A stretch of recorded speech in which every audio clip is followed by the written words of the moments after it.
और देश को बुद्धू बना रहे हैं कि इस देश को बनाया जाएगा विश्व गुरु। ये धोखा है। ना कोई रामराज जानने वाला है, ना कोई विश्व गुरु बनने वाला है। भारत के क्रांतिकारियों की जो आत्मा तड़प रही है, उस आत्मा की आवाज़ बन के हम इस देश में अपना पूर्णकालिक बन के, परिव्राजक बन के राष्ट्र की चेतना को जगा रहे हैं कि जो जिस प्रकार से पॉलिश लैंग्वेज बोलने वाले धर्मसत्ता के लोग आज इन अधर्मियों को स्थापित कर दिए हैं, जो ब्राज़ील ऑस्ट्रेलिया के बाद तीसरे नंबर पर गौमांस बेच रहे हैं और देश को बुद्धू बना रहे हैं कि इस देश को बनाया जाएगा विश्व गुरु। ये धोखा है। ना कोई रामराज जानने वाला है, ना कोई विश्व गुरु बनने वाला है। गुरु तो बन गया ना देश। कहाँ से बन गया? कौन कहता? कहाँ से आ गया? गंगा जी को गटर बना दिया। यमुना दिल्ली में ही बहती है छाती पे। आप चल के देख लो, यदि आपका कैमरा वहाँ काम करे तो गटर बना दिया। गंगा यमुना जो देश की लाइफ लाइन थी, हमें समझ में नहीं आता कि कैसे बना दिया। भाई प्रत्यक्षम किम प्रमाणम।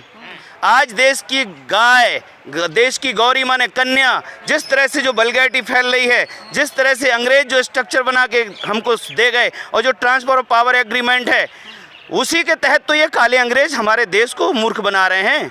और हो क्या रहा है? गाय की दुर्दशा, गाय की दुर्दशा जो वर्तमान सत्ता में है। और कौन बना रहा है? जो वर्तमान सत्ता में है वही तो देश को मूर्ख बना रहे हैं। और बोलो, तो हिंदू राष्ट्र बनाने की कौन सा हिंदू राष्ट्र? हिंदू की परिभाषा भी पता है? हिंदू का मतलब होता है जो पूरे मानव सभ्यता को हिंसक प्रवृत्तियों से सुरक्षा प्रदान करे। उस प्रवृत्ति का नाम हिंदू संस्कृति है जी। हाँ जी। आज देश की गाय, गंगा, गौरी सब परेशान है। किसान, जवान हैरान है सब। हम कैसे माने कि रामराज आ गया और कैसे माने कि तो कई संत महात्मा भी उतर आए हैं। बड़े बड़े बाबा कहते हैं हिंदू राष्ट्र बनाने के लिए हमारा। हम उन सब बाबाओं को प्रणाम करते हुए कहना चाहते कि बाबा इस वेश को मत ले जाओ। यदि घर छोड़ा है, द्वार छोड़ा है और जीवन को तुमने वास्तव में सत्य के पथ का पथिक बनाया तो सच्चाई की आवाज़ बनो। हम उन पूज्य संतों से निवेदन करते हैं कि संतों, यदि तुम ही लोलुप हो गए सत्ता की मलाई के, तो फिर देश की सच्चाई की आवाज़ कौन बनेगा? इसलिए 3 समारत देश को सती, संत और सूर, और 3 बिगारत देश को कपटी, कायर, कूर। जब रावण ने जब यति वेश धारण करके माँ सीता को हरण किया था, तभी से ये साधु का वेश कलंकित हो गया। साधु वेश में जो मनस्सन्नत, बचस्सन्नत, कर्मण्य, अर्थात कथनी करनी भिन्न जहाँ है, धर्म नहीं पाखंड वहाँ है। हम ऐसे पाखंडियों का बहिष्कार करते और विरोध करते हैं। बाबा जी तो चमत्कारी है। कौन चमत्कारी? बागेश्वर बाबा चमत्कारी है। अरे इस देश में चमत्कार तो इस देश की संस्कृति में ही है। हमारी देश की संस्कृति बड़ी चमत्कारिक है, बड़ी वैज्ञानिक है। हम लोग तो कहते हैं कि गाय का दूध पी करके कन्हैया ने कंस जैसे सगे रिश्तेदार जो असामाजिक अराजक तत्व था उसको ठिकाने लगाया। हमारी संस्कृति में चमत्कार ही चमत्कार भरे पड़े हैं भाई, लेकिन उसको कोई जी के तो देखे, टू द पॉइंट। हाँ जी।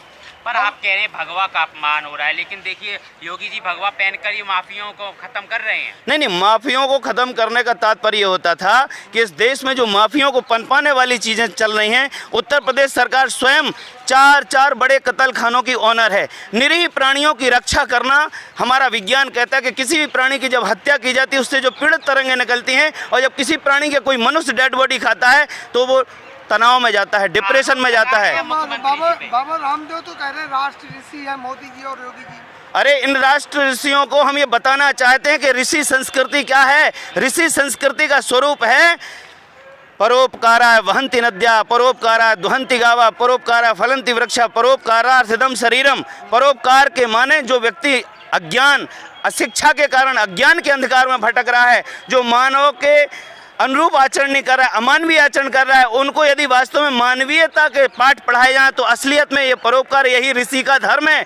आज हम यदि किसी को अमानवीय पथ से मानवीय पथ का पथिक बना दे तो असली ऋषित्व तो ये है। और यहाँ तो हिंदू मुसलमान का मुद्दा उठाया जा रहा है। जितने हिंदू मांस खाते हैं, जितने ये सरकारें शराब बेच रही हैं, जितनी ये सरकारें सत्ता का दुरुपयोग करते हुए कितने लोगों को बता दें, इस देश की सत्ता ही नदियों की बालू उठा रही है, नदियों को सुखा रही है, नदियों को गटर बना दिया है। जो मांस खाते हैं वो हिंदू नहीं हो सकते। अरे मेरे भाई, वो राक्षस हैं, वो हिंदू हो या मुसलमान, ना वो कुरान के हैं ना पुराण के हैं। जो मांस खाता है वो इंसान नहीं, शैतान है।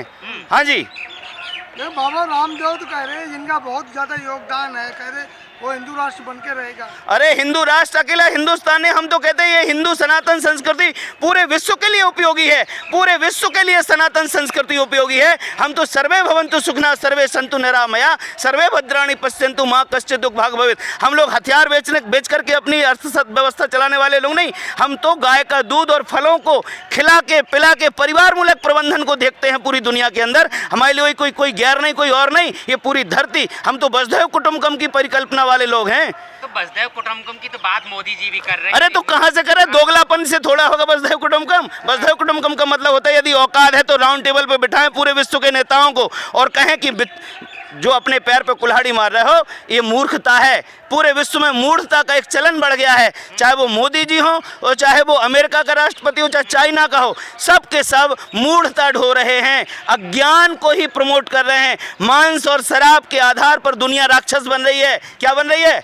शैतान बन रही है। और इसको जब तक हम नहीं रोकेंगे, सात्विक आहार नहीं लाएंगे, आहार शुद्धौ सत्व शुद्धि सत्व शुद्धौ दृढ़ा स्मृति, जब तक हमारी गंगा, हमारी गाय, हमारी बेटियां पवित्र नहीं होंगी तब तक कोई राम राज्य और विश्व गुरुत्व की परिकल्पना सिद्ध नहीं होगी।